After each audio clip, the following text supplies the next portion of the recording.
thank you for defending me with Steve Weber earlier. Ouch. Problem? No, I mean, I'm happy to join in solidarity with my fellow surgeons to break in the new chief of staff. It's just last time you showed your appreciation you did with a tub of beer. This time you're just saying thank you. Well, I don't think you can handle that. Okay, how about if we get a draft at Jake's later?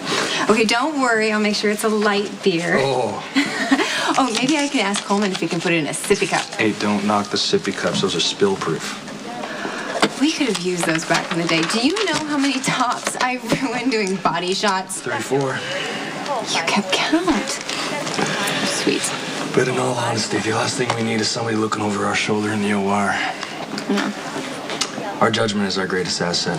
That includes whether or not we're capable of pulling off procedures back to back. True that. True that. Maybe we should double up on all future surgeries, and that way Steve will always be on. Can you two cut it out already? It's very clear what's going on here.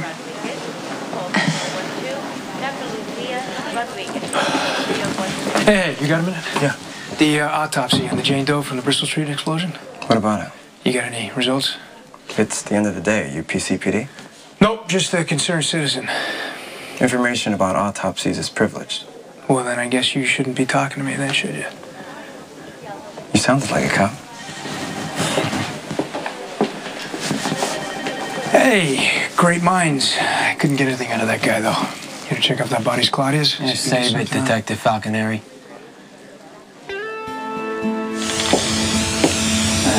That's an idea.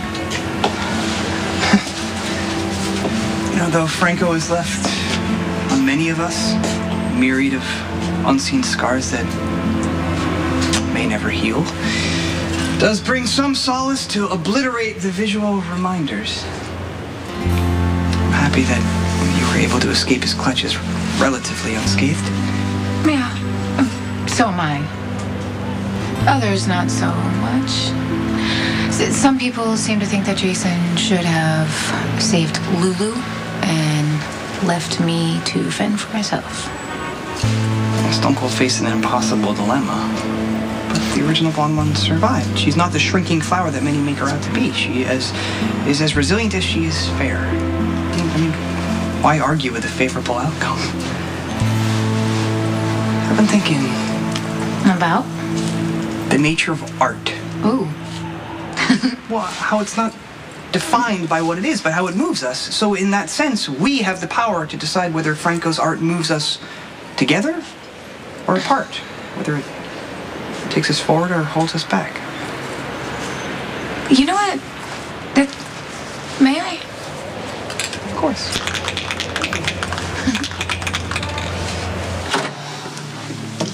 You asked to see me. I didn't bring my hand. You know, I'm not in the mood for the, you know I respect you, Lucky, but I can't tell you anything speech, all right? So let's just jump to the part where you shut up.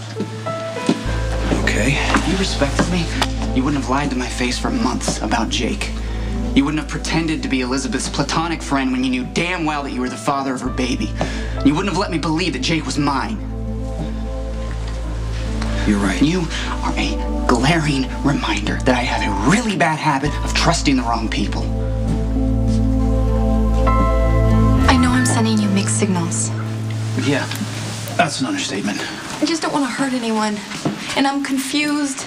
And I don't even know what's right anymore. The only thing I do know is that Lucky, Cameron, and Jake and I are a family. Okay, fine. Then you tell me, what is the best thing for your family? For you and Lucky and Jake and Cameron to go out and live in some dream house that you guys built together? I mean, that paints a pretty picture, but it's all predicated on lies, Liz. Lies that you're telling me, Lucky, yourself, whoever else. I think it's time for you to go. Oh, wait, listen. I know that you don't want to hurt Lucky. That's not something I want either. But the reality is, what you and I feel for each other isn't something that we can just wish away. You know, I mean, you say things like, well, that you feel like such a woman when you're around me, and then then you turn around and say that I'm out of control, that what I feel for you is more about Emily than it is about us. And it isn't. No, it is not. I mean, I can see the parallels between the two relationships, the lies. No, we're not in a relationship. Okay, fine. Just listen to me. When Emily had cancer and she and I fell in love, she was with Xander. Right? And I stood by and watched her twist herself up into so many knots so she didn't have to hurt him with the truth. But eventually, like it always does.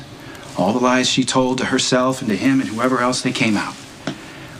You and I both know that Xander and I weren't friends, but I was close enough to see what it did to him. And you know the number one lie that hurt him the most?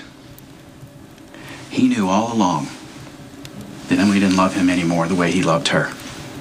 But he kept telling himself exactly what he wanted to believe. Well, Lucky and I aren't doing that. Elizabeth, you dragged your kids out of bed in the middle of the night and came all the way out to the airport, got on my plane, and begged me not to leave. Look at me. That's all the truth I need.